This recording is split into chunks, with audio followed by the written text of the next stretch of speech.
লীগ জামাতকে নিষিদ্ধ করেছিল, কিন্তু আল্লাহ তাআলা তাদেরকে নিষিদ্ধ করে দিয়েছেন।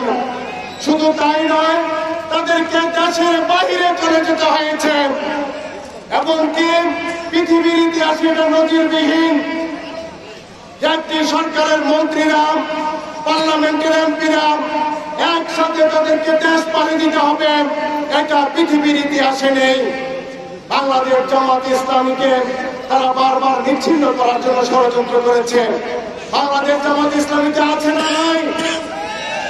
বাংলাদেশ জামাত ইসলামী আছে নাকি নাই? বাংলাদেশ জামাত ইসলামী আছে। বাংলাদেশ জামাত ইসলামী থাকবে। বাংলাদেশ যতদিন থাকবে, বাংলাদেশ জামাত ইসলামীও ততদিন তার দিন প্রতিষ্ঠার কাজ করবে। প্রিয় ভাইরা, বাংলাদেশ জামাত ইসলামী একটি দুর্নীতিমুক্ত রাষ্ট্র গঠন করতে চায়। আমাদের আমির জামাত ঘোষণা দিয়েছেন, জামাতকে যদি দেশের মানুষ রাষ্ট্রীয় ক্ষমতায় নেয়, জামাতের সর্বপ্রথম কাজ হবে একটি দুর্নীতিমুক্ত বাংলাদেশ গড়া। কেন এ পর্যন্ত গত 55 বছরে আমরা দুর্নীতিমুক্ত বাংলাদেশ গড়তে পারি নাই? তার কারণ একটাই, আমরা সৎ নেতৃত্ব প্রতিষ্ঠা করতে পারি নাই। বাংলাদেশ জামাত ইসলামী সৎ নেতৃত্ব প্রতিষ্ঠা করতে চায়। বাংলাদেশ জামাত ইসলামী বিশ্বাস করে আল্লাহর আইন প্রতিষ্ঠার মাধ্যমে সৎ নেতৃত্ব প্রতিষ্ঠা করা যাবে।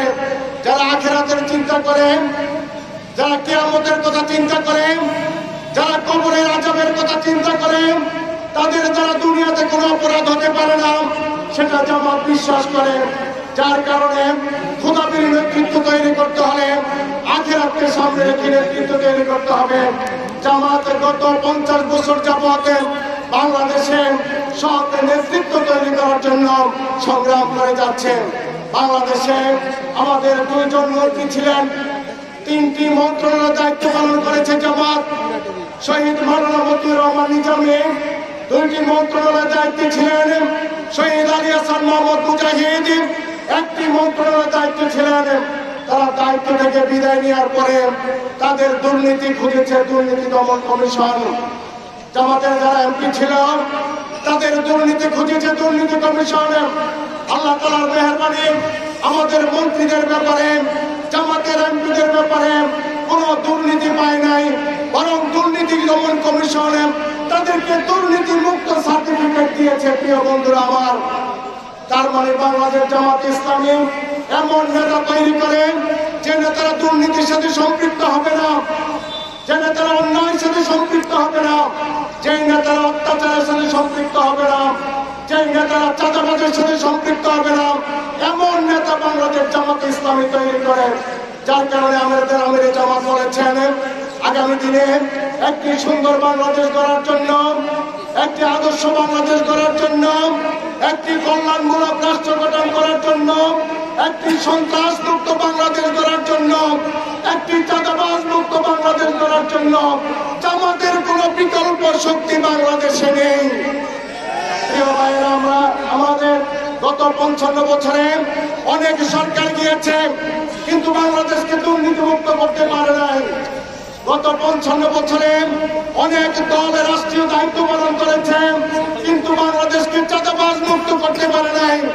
আপনারা যদি জামাতকে ক্ষমতায় নিয়ে আসেন, আপনাদের মতামত দিয়ে, আপনাদের ভোট দিয়ে, আপনারা যদি জামাতের মনোনীত প্রার্থীদেরকে নির্বাচিত করেন, জামাতের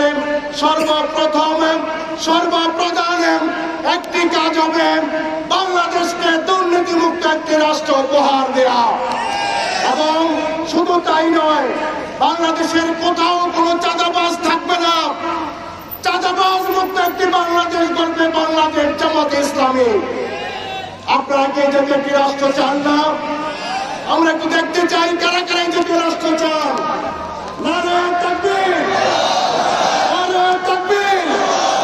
প্রিয় ভাইরা, আসুন আমরা আমাদের প্রধানমন্ত্রীর বক্তব্য সভাপতি সম্মানিত প্রধানমন্ত্রী বাংলাদেশ জামাত ইসলামী খাগড়াছড়ি জেলা শাখার